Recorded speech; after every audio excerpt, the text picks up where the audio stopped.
Hello guys, my college channel में आपका स्वागत है। तो आज हम एक बहुत ही important topic dielectric waveguide के बारे में बात करने वाले हैं। जो डाई इलेक्ट्रिक वेव गाइड होती है, फर्स्ट ऑफ ऑल हम जानेंगे कि ये वेव गाइड क्या होता है। वेव गाइड दरअसल ये होता है कि जो वेव को आगे जाने में हेल्प करता है, वेव को मूव करने में हेल्प करता है। और जो वेव गाइड का जो वॉल होती है ये वॉल परफेक्ट कंडक्टर्स की बनी होती है, परफेक्ट कंडक्टर्स की। एक तरह से हम देखें कि पैरेलल जो वेव गाइड और कुछ नहीं बल्कि ये दो प्लेट है जो पैरेलल पैरेलल रखी हुई है। और हम इसको इस तरह से एग्जाम्पल की तरफ से समझे तो ये एक तरह से दो पैरेलल वायर है जो ट्रांसमिशन लाइव को मदद करते हैं इलेक्ट्रोमैग्नेटिक वेव को आगे जाने में। जो हम इलेक्ट्रोमैग्नेटिक वेव हम उसमें ट्रांसमिट करते हैं उसको डायरेक्ट करते हैं आगे जाने के लिए। हम अभी बात करें कि वेव गाइड की, तो जो डाई इलेक्ट्रिक स्लैब होता था, डाई इलेक्ट्रिक स्लैब, उसका हम अभी तक तो सिर्फ वेव गाइड की तरह ही इस्तेमाल करते थे। सेम उसी तरह जैसे हमने ये आगे बात की, दो प्लेट के हम डाई इलेक्ट्रिक का ऐसे दो प्लेट की तरह ही यूज़ करते थे वेव गाइड के लिए। यदि हम लेकिन हम आगे देखते हैं कि कुछ डिफरेंस भी आते हैं।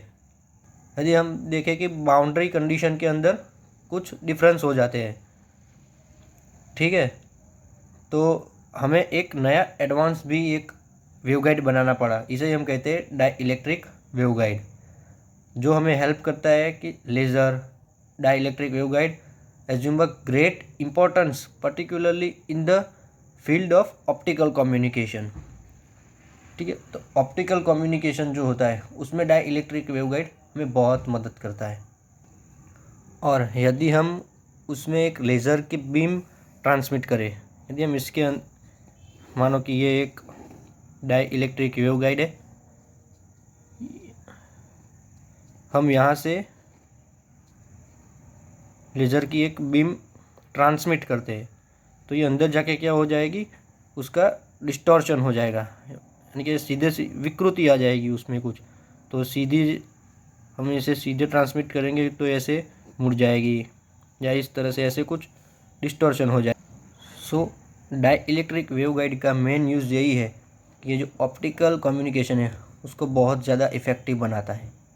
ये इसका सबसे बड़ा उपयोग है। डाई इलेक्ट्रिक वेव गाइड में जो प्रिंसिपल इन्वॉल्व होता है,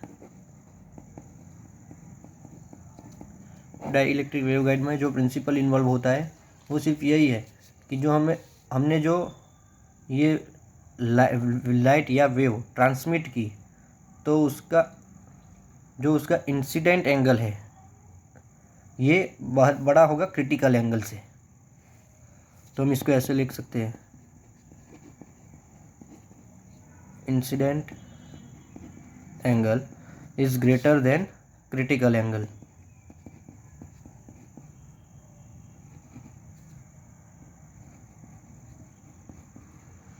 तो हमारा जो इंसिडेंट एंगल होगा वो क्रिटिकल एंगल से बड़ा ही होगा। तो इससे क्या होगा, टोटल इंटरनल रिफ्लेक्शन होगा, टोटल इंटरनल रिफ्लेक्शन। तो यहाँ तक तो आपको समझ में आ गया।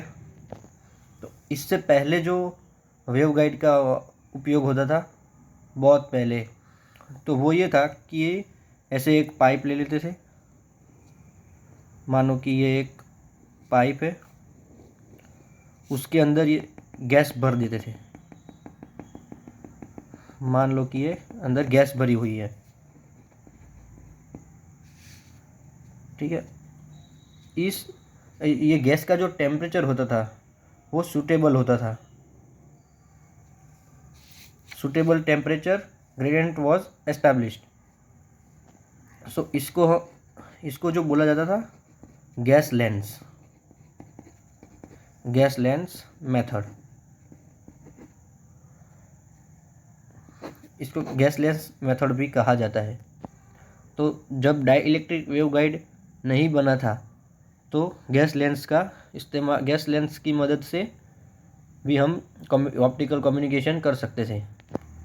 तो हमने ये तो देख लिया कि डाई इलेक्ट्रिक वेवगाइड होती है। तो अब हम देखेंगे कि हाउ ये कैसे वर्क करता है। डाई इलेक्ट्रिक वेवगाइड का डाई इलेक्ट्रिक का जो स्लैब होता है उसका यूज़ कैसे होता है वेवगाइड के अंदर और ये कैसे काम करता है, ये हम अब आगे देखेंगे। तो अब हम देखेंगे कि ये डाइलेक्ट्रिक वेवगाइड एक्चुअल में कैसे होता है। इसके अंदर कुछ डाइलेक्ट्रिक मटेरियल है, ये अंदर दूसरी प्लेट, इसके अंदर भी डाइलेक्ट्रिक कोई मटेरियल है। ये N1 N3 और N2, इसको हम कहते हैं थर्ड, ये है फर्स्ट और ये सेकंड। ये है Z एक्सिस और ये X एक्सिस। ठीक है, तो इसका जो रिफ्रैक्टिव इंडेक्स होता है,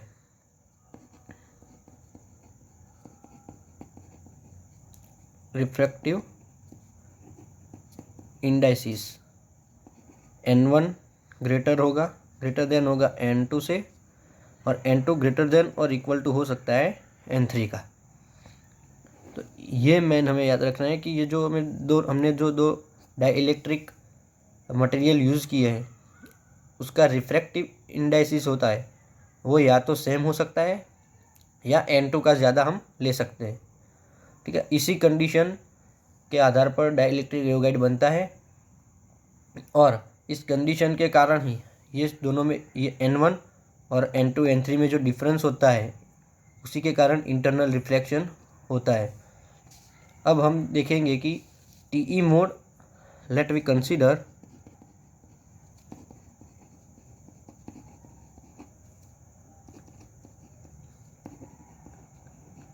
TE mode propagating in Z direction. हमने ये Z डायरेक्शन लिया तो मानो कि TE मोड जो है वो Z डायरेक्शन में प्रोपागेट हो रहा है। देन द फील्ड E, जो फील्ड E है वो ट्रांसवर्स होगी Z डायरेक्शन में। ठीक है, जो हमारी जो इलेक्ट्रिक फील्ड है वो भी हमारी किस डायरेक्शन में जाएगी, Z डायरेक्शन में। तो हम इसका कंपोनेंट हम लिख सकते हैं।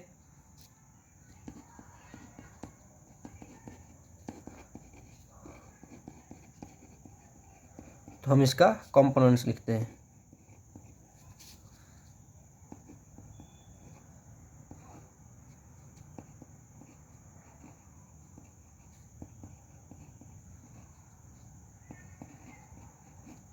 ये इसके कंपोनेंट हो गए।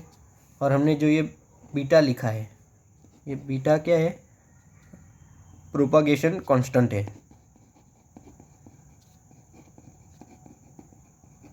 Propagation constant in Z direction,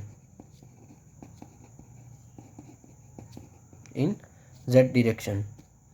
हम इस बीटा को ऐसे भी लिख सकते हैं K dash cos theta N1 K cos theta.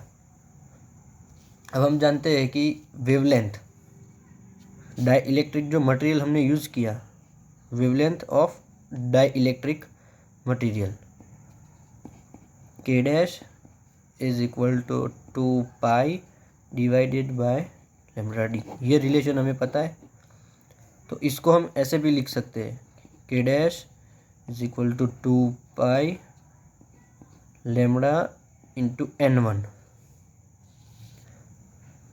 तो इसका वेव इक्वेशन क्या होगा, तो उसका वेव इक्वेशन होगा the wave equation del square minus 1/c² del square by del t square into E is equal to 0। तो गाइज हमने देखा कि जो वेव इक्वेशन क्या होता है, del square -1/c² del square upon dt² into E होता है, ठीक है। और ये रिड्यूस टू, जब हम इसको सॉल्व करते हैं तो उसको हम ऐसे भी लिख सकते हैं,